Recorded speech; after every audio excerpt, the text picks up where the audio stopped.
With Jennifer Salke stepping down as head of Amazon MGM Pictures, what does that mean for Stargate? What does that mean for what fans really want? A new Stargate series rather than a movie. Welcome to the Tachyon Pulse podcast. Our Tachyon pulse has been unable to completely penetrate the anomaly.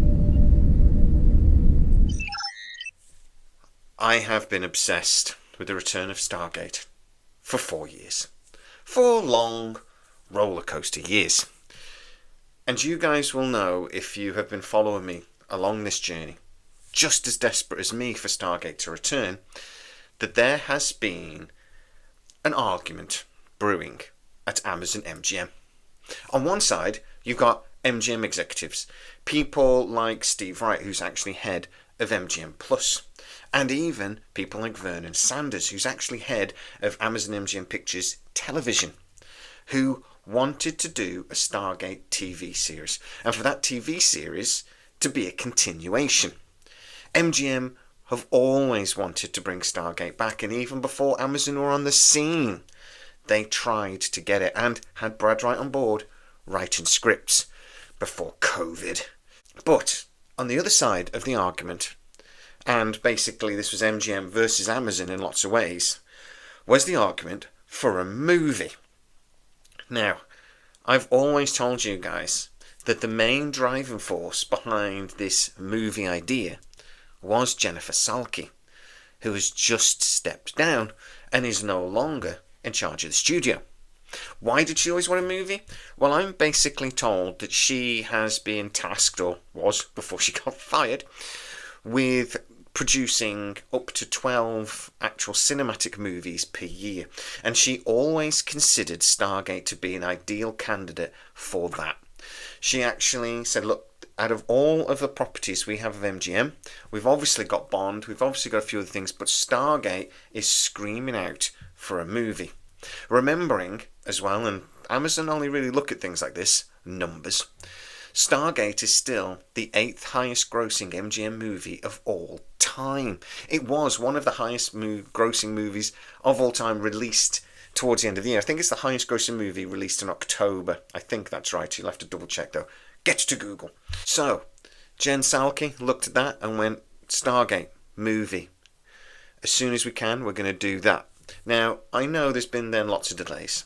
The writer's strike was a problem. We actually, it seemed, had a movie in very early stages of pre-production. We heard lots of rumours about even Stargates getting built on sets in Poland and things. But it never happened, thanks to the writer's strike. We know that they have flip-flopped. And at times, MGM has pitched several different ideas for what it wanted to do with a TV series, or potentially movies, TV series running together. And Amazon looked at their data, considered it, and flip-flopped. At times, it seems that Amazon has allowed MGM executives to look into doing a TV series.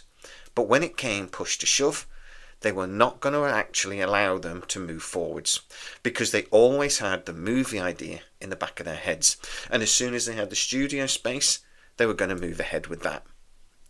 But, as I say, that was being driven primarily by Jennifer Salke.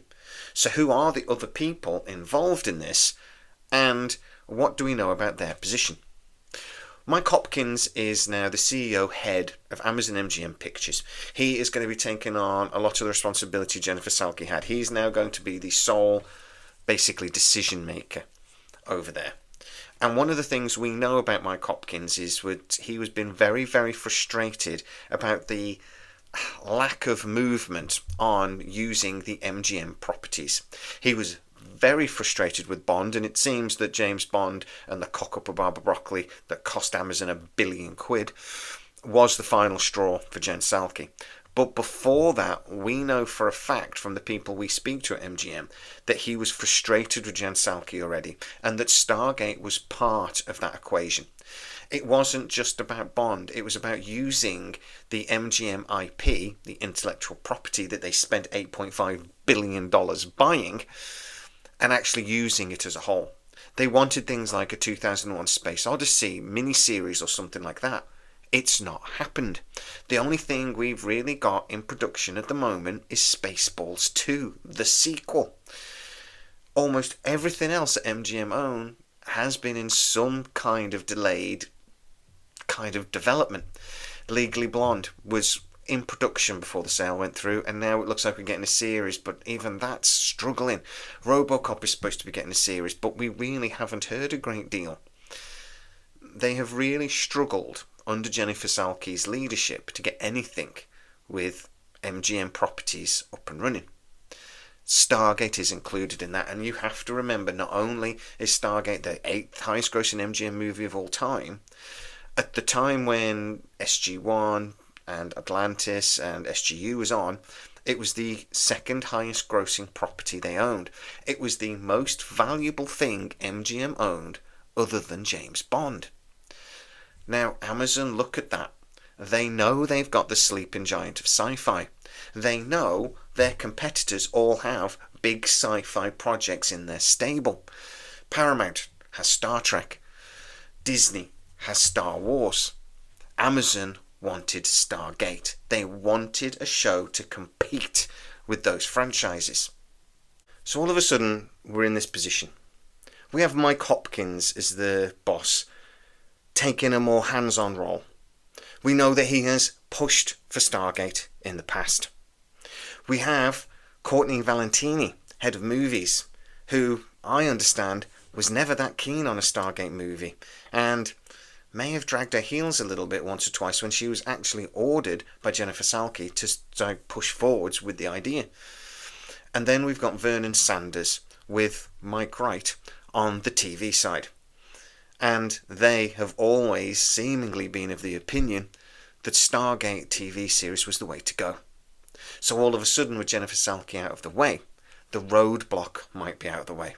And this might actually breathe a second life, third life, fourth, about sixth life, into Amazon's plans for a Stargate continuation. The most recent gossip I've been hearing pretty much all of this last 12 months or so was that they were pivoting towards a movie, and that movie was going to be a hard reboot, and it was Jennifer Salke that was really the one behind that, pushing for it. The woman is gone. So now maybe the people that are left will actually listen to the fans and give us what we want, which is a Stargate series continuation. Please let this be the point where things actually do change, and that we actually finally get an announcement to really get us excited. Because in the next 6 months or so, if we do get an announcement of a TV series, a continuation, we will be able to look back at this point and go, that was what changed. That was what needed to change. And thank God it did. Because we were getting a hard reboot movie otherwise. But guys, get into the comments and tell me what you think. Jennifer Salke going. If you've been a sci-trekker before this, and you know Tachyon Pulsar now, you've been listening to me talk about this for 4 pigging years. Does this track? Do you think that actually this could be a massive turning point? Or, on the other hand, you're a little bit like me as well and just think, I don't trust Amazon at all. And I can't blame Jennifer Salke for all of these problems. What do you think? Get into the comments. If you are new to the channel, don't forget to like, subscribe, and hit that bell notification. It really helps us out. Also, don't forget you can join the channel and see videos like this one up to 24 hours before everybody else. Go check that out. As always, please stay safe. Please. I'll see you next time. Our tachyon pulse has been unable to completely penetrate the anomaly.